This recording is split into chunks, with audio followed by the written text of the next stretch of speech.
আজ আপনাদের পালং শাকের তরকারি করে দেখাবো। তার জন্য লাগছে 300 গ্রাম পালং শাক, একটা ছোটো বেগুন, 2টো আলু, 4-5টা সিম, সাদা তেল 3 টেবিল চামচ, 200 গ্রাম চিংড়ি মাছ, ফোড়নের জন্য 5 ফোড়ন, 3টে লঙ্কা, শুকনো লঙ্কা, 3টে তেজপাতা, 1 চামচ হলুদ, 4-5টা লঙ্কা, একটা বড় পেঁয়াজ কুচি, স্বাদ মতো লবণ।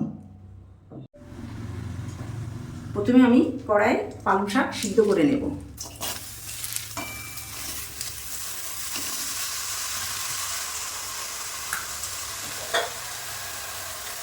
সামান্যটুকু জল দিলাম,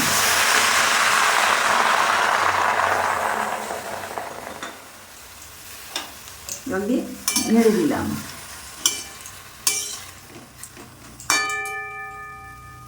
দিয়ে চাপা দিয়ে দিলাম। পালং শাকটা আধা সিদ্ধ হয়ে এসছে, এবার আমি জল ঝরিয়ে নেব। কড়াটা গরম হয়ে এসেছে, এর মধ্যে আমি সাদা তেল দিয়ে দিলাম। হলুদ মাখানো চিংড়ি মাছটা ভেজে নিলাম।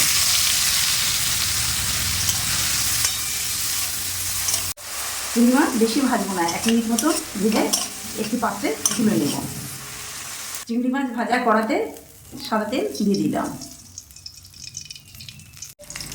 তেলটা গরম হয়ে এসেছে, এর মধ্যে আমি 5 ফোড়ন, 3টে শুকনো লঙ্কা, 3টে তেজপাতা দিয়ে দিলাম,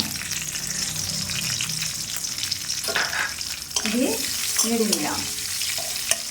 যতক্ষণ না ফোড়নটা ভাজা ভাজা হচ্ছে ততক্ষণ আমি নাড়ব। ফোড়নটা ভাজা ভাজা হয়ে এসেছে, এর মধ্যে কাঁচা পেঁয়াজ দিয়ে দিলাম, কাঁচা পেঁয়াজ।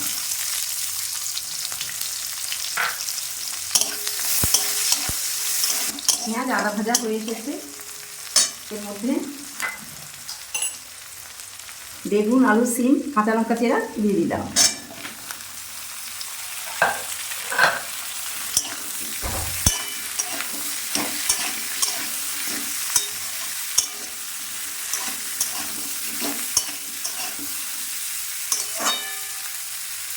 চাপা দিয়ে দিলাম।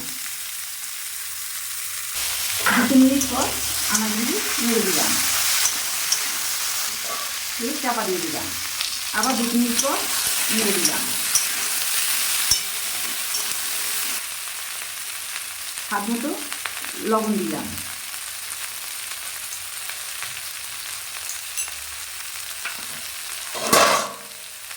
ভাজা চিংড়ি মাছগুলো দিয়ে দিলাম, নেড়ে দিলাম।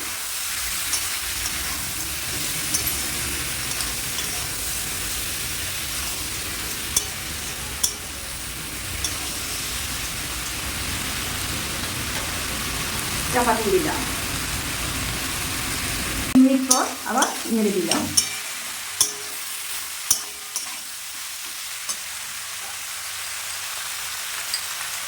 হলুদ গুঁড়ো দিয়ে দিলাম,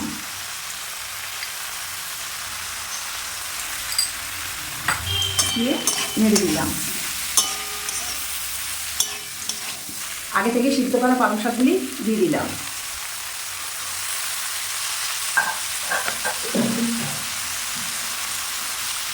নেড়ে নিলাম।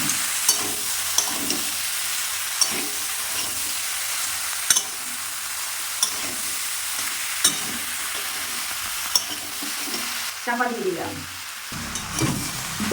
2 মিনিট পর তরকারিটা নেড়ে দিলাম। উষ্ণ গরম জল দিয়ে দিলাম,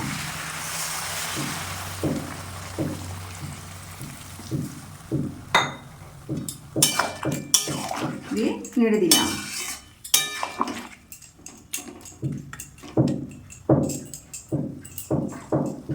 আর একটু জল দিলাম, চাপা দিয়ে দিলাম। 1 মিনিট পর আবার নেড়ে দিলাম। স্বাদের জন্য সামান্য চিনি দিলাম। 2 মিনিট পর আবার নেড়ে দিলাম।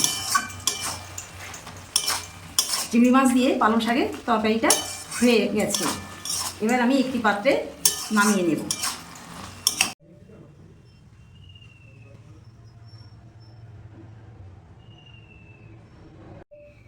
এই চিংড়ি মাছ পালং শাকের তরকারিটি গরম ভাতে খেতে খুব ভালো লাগে।